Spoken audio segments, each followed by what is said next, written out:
দেশের রাজনৈতিক ইতিহাসে অন্যতম আলোচিত এবং প্রভাবশালী একটি রাজনৈতিক দল হল বাংলাদেশ জাতীয়তাবাদী দল বিএনপি। আজকের এই পর্বে আমরা জানব বিএনপির জন্মকথা, কেন এই দল প্রতিষ্ঠিত হয়েছিল, কী ছিল এর লক্ষ্য এবং কিভাবে এটি বাংলাদেশের অন্যতম বৃহৎ রাজনৈতিক দলে পরিণত হয়। ১৯৭১ সালে মহান মুক্তিযুদ্ধের মাধ্যমে বাংলাদেশ স্বাধীনতা লাভ করে। স্বাধীনতার পর দেশ পুনর্গঠনের কঠিন দায়িত্ব সামনে আসে। যুদ্ধবিধ্বস্ত অর্থনীতি, প্রশাসনিক সংকট এবং নানা রাজনৈতিক চ্যালেঞ্জের মধ্যে দেশ এগিয়ে যেতে থাকে। কিন্তু কয়েক বছরের মধ্যেই রাজনৈতিক অস্থিরতা বৃদ্ধি পায়। ১৯৭৫ সালের ১৫ আগস্ট বাংলাদেশের ইতিহাসে এক বেদনাদায়ক ঘটনা ঘটে। জাতির জনক শেখ মুজিবুর রহমান ও তাঁর পরিবারের অধিকাংশ সদস্য নিহত হন। এই ঘটনার পর দেশের রাজনৈতিক পরিস্থিতি দ্রুত পরিবর্তিত হতে শুরু করে। পরবর্তী সময়ে সেনাবাহিনীর একজন কর্মকর্তা হিসেবে পরিচিত জিয়াউর রহমান ধীরে ধীরে জাতীয় রাজনীতির কেন্দ্রবিন্দুতে উঠে আসেন। মুক্তিযুদ্ধে তার ভূমিকা এবং পরবর্তী রাজনৈতিক ঘটনাবলীর কারণে তিনি জনগণের কাছে পরিচিত মুখে পরিণত হন।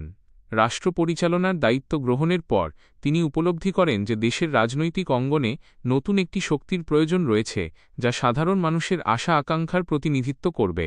সেই সময় দেশের রাজনীতিতে বিভক্তি ছিল স্পষ্ট। বিভিন্ন রাজনৈতিক দল নিজেদের অবস্থান নিয়ে সক্রিয় থাকলেও একটি বৃহৎ জাতীয় প্ল্যাটফর্মের অভাব অনুভূত হচ্ছিল। জিয়াউর রহমান মনে করতেন, দেশের উন্নয়ন, গণতন্ত্র এবং জাতীয় ঐক্যের জন্য নতুন রাজনৈতিক দলের প্রয়োজন। তিনি বিভিন্ন রাজনৈতিক মতাদর্শের মানুষ, পেশাজীবী, কৃষক, শ্রমিক এবং তরুণদের একত্রিত করার উদ্যোগ নেন। এই প্রচেষ্টার ফল হিসেবে ১৯৭৮ সালের ১ সেপ্টেম্বর আনুষ্ঠানিকভাবে প্রতিষ্ঠিত হয় বাংলাদেশ জাতীয়তাবাদী দল বা বিএনপি। প্রতিষ্ঠার সময় দলটির মূল লক্ষ্য ছিল জাতীয় ঐক্য গড়ে তোলা এবং উন্নয়নমুখী রাজনীতির মাধ্যমে দেশকে এগিয়ে নেওয়া। দলের আদর্শ হিসেবে তুলে ধরা হয় বাংলাদেশী জাতীয়তাবাদ, গণতন্ত্র, সামাজিক ন্যায়বিচার এবং অর্থনৈতিক উন্নয়ন। বিএনপির সবচেয়ে আলোচিত রাজনৈতিক দর্শন ছিল বাংলাদেশী জাতীয়তাবাদ। এই ধারণার মাধ্যমে বাংলাদেশের স্বাধীন পরিচয়, সার্বভৌমত্ব, সংস্কৃতি এবং জাতীয় স্বার্থকে বিশেষ গুরুত্ব দেওয়া হয়। দলটির নেতারা মনে করতেন, দেশের জনগণের মধ্যে জাতীয় ঐক্য ও আত্মপরিচয়ের চেতনা আরও শক্তিশালী করা প্রয়োজন। প্রতিষ্ঠার পর খুব দ্রুত বিএনপি দেশের বিভিন্ন অঞ্চলে সাংগঠনিক ভিত্তি গড়ে তোলে। জেলা, উপজেলা এবং ইউনিয়ন পর্যায়ে দলীয় কমিটি গঠন করা হয়। ছাত্র, যুবক, কৃষক ও শ্রমিকদের জন্য আলাদা সংগঠন তৈরি করা হয়। ফলে অল্প সময়ের মধ্যেই বিএনপি একটি শক্তিশালী রাজনৈতিক সংগঠনে পরিণত হয়। জিয়াউর রহমানের নেতৃত্বে দেশের উন্নয়নের জন্য বিভিন্ন কর্মসূচি গ্রহণ করা হয়। কৃষি উৎপাদন বৃদ্ধি, গ্রামীণ উন্নয়ন, অবকাঠামো নির্মাণ এবং স্থানীয় সরকার ব্যবস্থাকে শক্তিশালী করার ওপর গুরুত্ব দেওয়া হয়। এসব উদ্যোগের কারণে অনেক মানুষ বিএনপির প্রতি আগ্রহী হয়ে ওঠে। তবে বিএনপির যাত্রাপথ সবসময় সহজ ছিল না। রাজনৈতিক প্রতিযোগিতা, আন্দোলন এবং নানা বিতর্কের মধ্য দিয়েই দলটিকে এগিয়ে যেতে হয়েছে। তারপরও দলটি দেশের অন্যতম প্রধান রাজনৈতিক শক্তি হিসেবে নিজেদের অবস্থান ধরে রাখতে সক্ষম হয়।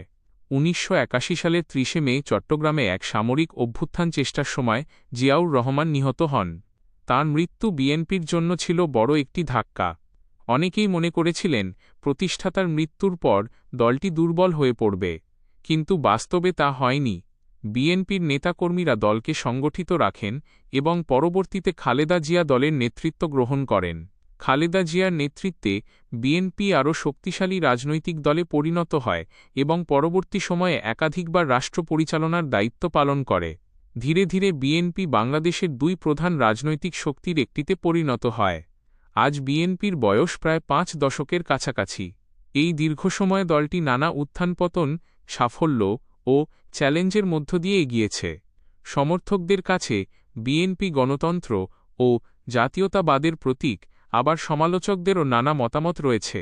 তবে এ বিষয়ে প্রায় সবাই একমত যে বাংলাদেশের রাজনৈতিক ইতিহাসে বিএনপির জন্ম এবং বিকাশ একটি গুরুত্বপূর্ণ অধ্যায়।